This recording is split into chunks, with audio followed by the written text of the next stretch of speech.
Melody तो बस हम लोग मॉक कर रहे थे। मोदी जी की जितने भी फालतू काम है उनको बस हम मजाक उड़ा रहे थे, क्योंकि उन्होंने अच्छा काम किया नहीं है तारीफ के काबिल।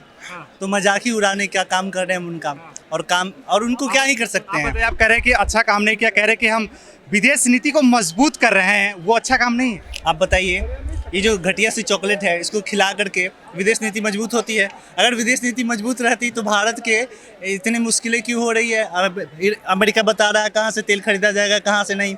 आपको पता है कि गैस सिलेंडर का दाम कितना बढ़ गया था? ये बताइए, विदेश नीति मजबूत होती तो ये होता? बताइए। कुछ लोग कह रहे हैं कि मेलोडी इतने मीठा क्यों है? आप कह रहे हैं खराब है चॉकलेट, गंदा चॉकलेट है, तो फिर भैया मीठा कैसे हो गया, इतना अच्छा कैसे हो गया उनके लिए? अगर चॉकलेट सब बढ़िया है, विदेश नीति बढ़िया है, तो जो पेट्रोल का जो प्राइस है, जो कीमत है, वो तीखा क्यों होते जा रहा है? ये सवाल है, मेन सवाल है। आप ये बताइए, कौन से कॉकरोच आप हैं, किस टाइप के कॉकरोच? क्योंकि यहाँ पे टाइप्स ऑफ कॉकरोच है, समझे?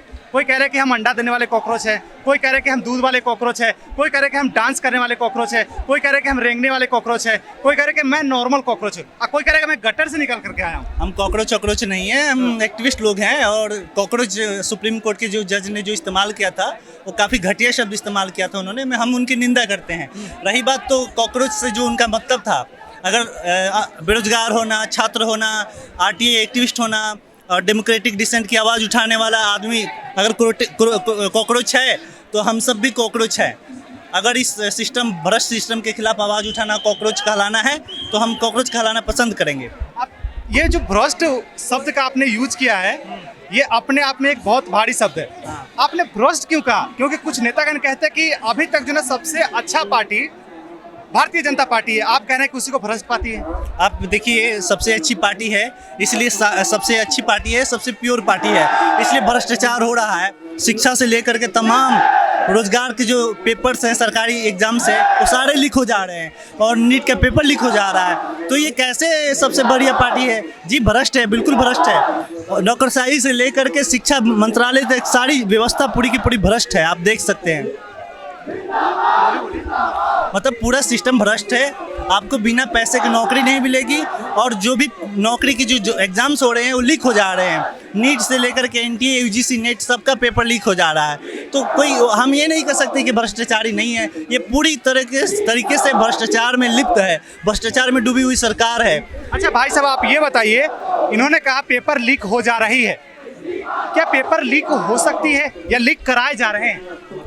लीक, जैसा राहुल भाई ने बताया, लीक जो हो रहा है पर्टिकुलर सिस्टमेटिक तरीके से हो रहा है ना, कि आपने भ्रष्टाचार के ऊपर सवाल पूछा, तो पेपर लीक अपने आप थोड़ी हो रहा है। पेपर लीक तभी हो रहा है क्योंकि सरकार का जो पूरा सिस्टम है, चाहे वो नेतागण हो, चाहे वो ब्यूरोक्रेसी में बाबू लोग हो, सब मिले हुए हैं, और पेपर लीक कर रहे हैं। और पेपर लीक के बियॉन्ड भी अगर हम जाएं, अगर आप कहें कि नहीं देखिए पेपर लीक तो कुछ ही हो रहे हैं, आप देखेंगे जो एनटीए है, जो तमाम, जिसने पूरे देश में जो लेवल मेडिकल एग्ज़ाम हो, चाहे सोशल साइंस का एग्ज़ाम हो, चाहे नेट जेआरएफ हो, चाहे सीयूईटी का, यूजीसी के अंदर जितना भी सेंट्रलाइजेशन हुआ है, आप वो देखेंगे प्रॉफिट मॉडल पे हो रहा है। खुद पार्लियामेंट में इन्हीं के सरकार के एक मंत्री का रिस्पॉन्स है, ठीक है, रिस्पॉन्स है, जब उनसे पूछा गया कि जो आपके एनटीए के द्वारा आप जो फीस लेते हैं, कितना प्रतिशत हिस्सा आपका यूज़ होता है, कितना आप रखते हैं, तो उन्हें खुद रिस्पॉन्स में ये कहा 400 करोड़ से ज़्यादा पैसा अभी तक सरकार सिर्फ एग्जामिनेशन फॉर्म भरवाने के वजह से कमा चुकी है। तो आप सोचिए, इस स्टूडेंट, इस देश में लाखों करोड़ों जो स्टूडेंट हैं, वो धक्का खा के गाँव में जो देहात में गरीब लोग होते हैं, दलित समाज के जो लोग होते हैं, इनके पास पैसा नहीं है कि वो कैब करें, ऑटो करके, ट्रेन करके एग्ज़ाम सेंटर पे जाएं। जब वो जाते तो पेपर लीक हो जाता है, और जब वो फीस भरते हैं तो ना तो उसका कोई रिफंड है, ना कोई अकाउंटेबिलिटी है। तो स्टूडेंट के जो शरीर है, जो उसका जो सोल है, उस पर पैर से कुचल के पैसा कमाया जा रहा है, और सारा मोदी जी की जेब में जा रहा है। बिल्कुल, धन्यवाद।